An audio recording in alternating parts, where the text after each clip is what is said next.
Halo semuanya, selamat datang kembali. Jadi di video kali ini saya akan menganalisa beberapa saham lagi.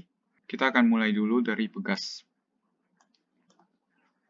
Kalau kita perhatikan nih Pegas sekarang sudah mulai berada di permulaan tren yang bullish karena di sini ada higher low yang terbentuk dan sekarang dia harusnya akan membentuk higher high yang baru.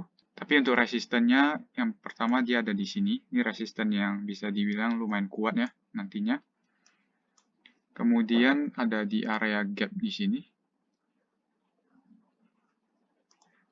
Ini juga resisten yang penting buat Pegas. Nah, kalau diukur secara Fibonacci, sekarang dia sudah break dari golden ratio-nya 1,618. Maka sekarang ekspektasi saya dia bisa ke next resistance-nya di 1825 atau bahkan bisa sampai 2300-an. Nah, ini kalau dihitung cara Elliott Wave, ini kemungkinan besar kita masih berada di wave 3. Wave 3 kita bisa end di 2,618 atau bahkan bisa sampai 3,14.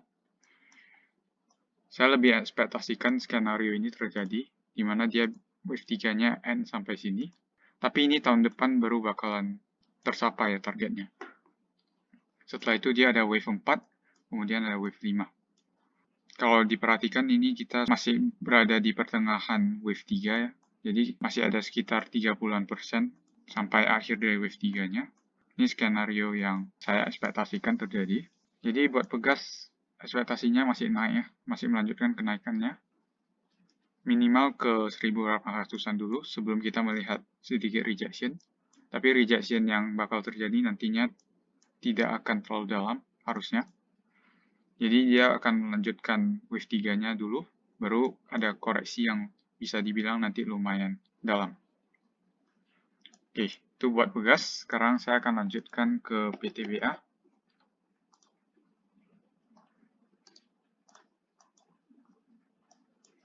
Nah, buat PTBA ini sebenarnya sudah berada di area resisten. Dan ini bisa ada dua skenario yang mungkin terjadi. Saya akan coba gambarkan. Skenario pertama adalah ketika dia bisa break di atas resisten merah ini, kemudian dia retest. Nah, retest ini bisa jadi kesempatan buat kita masuk. Tapi bisa juga dia tidak retest, dia lanjut naik terus setelah break dari area merah ini. Nah, kalau saya pribadi, saya lebih suka menunggu retest yang terjadi buat masuk kembali.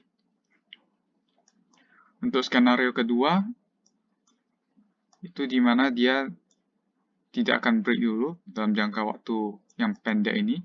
Dia akan ada koreksi dulu sampai area sini, gap sini.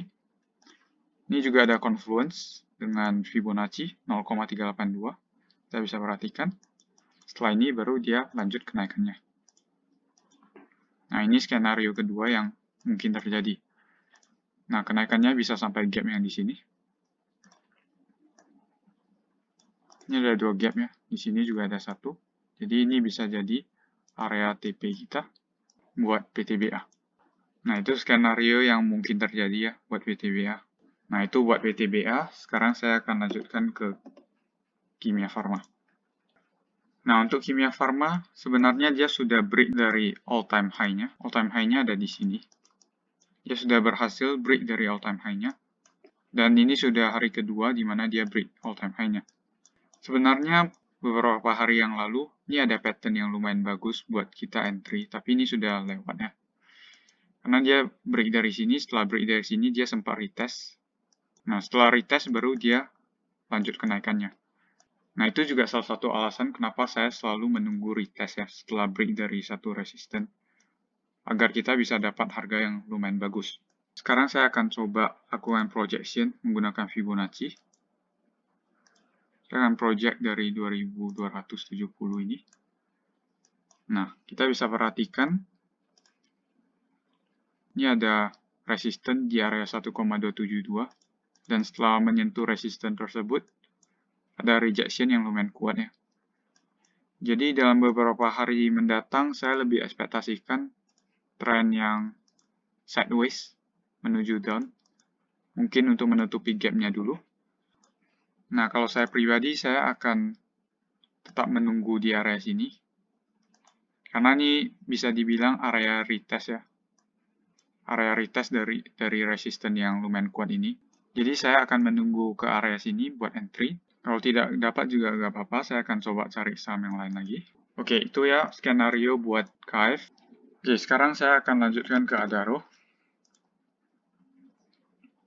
Nah, buat Adaro ini seperti yang sudah saya katakan di video sebelumnya, dia harus break resisten ini dulu, dan sekarang dia sudah break sesuai ekspektasi saya, dan sekarang saya lebih menunggu adanya retest, agar saya bisa dapat harga yang lebih bagus. Tapi sebenarnya harga yang di sini juga sudah lumayan oke ya, kalau mau entry.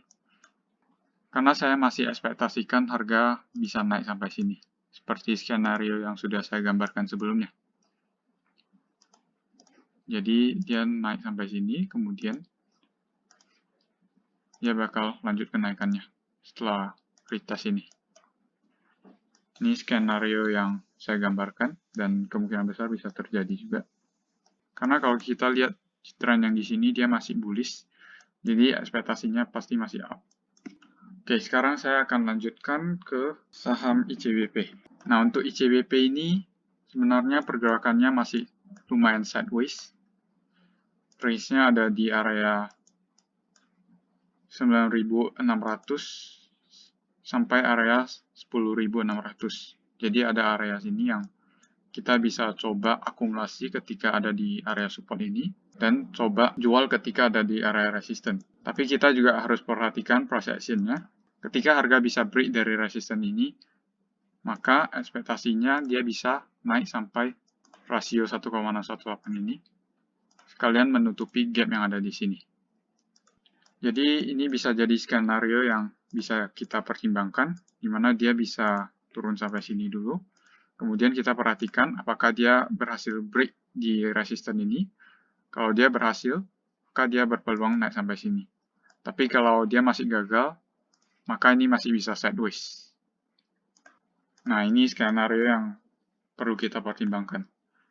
Jadi kita harus melihat price action yang nanti terjadi di area resisten ini. Apakah price action-nya mendukung buat dia break atau malahan mendukung buat dia jatuh kembali. Nah, itu ya buat ICBP. Saya rasa itu saja video untuk kali ini. Terima kasih sudah menonton. Sampai jumpa di video selanjutnya.